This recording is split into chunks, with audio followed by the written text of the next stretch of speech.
ఒక ప్రజాస్వామ్యవాదిగా చంద్రబాబు అక్రమ అరెస్టును కేసీఆర్ ఖండించాలని తెలంగాణ సీనియర్ నేత మాజీ మంత్రి మోత్కుపల్లి నరసింహులు డిమాండ్ చేశారు.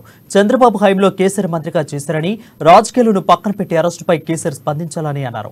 ఏపీ ముఖ్యమంత్రి జగన్ ఒక మనిషిగా మారాలని అన్నారు. నేను ఒక బటన్ ఒత్తి రాజ్యమేలుతున్నానని, బటన్ ఒత్తి ఎంతమందికి మేలు చేశాడని ఎద్దేవా చేశారు. అయితే గతంలో జైల్లో ఉన్న జగన్ గెలిచారని, ఇప్పుడు జైల్లో ఉన్న చంద్రబాబు గెలుస్తారని మోత్కుపల్లి తెలిపారు. ఏ రాష్ట్రానికైనా రాజధాని ఉన్నది. తెలంగాణకు రాజధాని ఏంటంటే హైదరాబాద్. అట్లా అన్ని రాష్ట్రాలకి రాజధాని ఉన్నది. కానీ జగన్ పరిపాలించే రాష్ట్రంలో రాజధానే లేదు.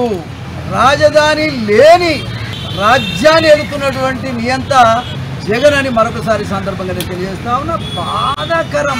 ఒక యువకుడు ఉత్సాహంగా పనిచేసి 151 సీట్లు ప్రజలిస్తే అది మైకంలోకి వెళ్ళి, అహంకారంలోకి వెళ్ళి ఆయన పరిపాలన ఏ విధంగా ఉన్నదో, ఎంత దుర్మార్గంగా ఉందో జగన్ అర్థం చేసుకోవాలి.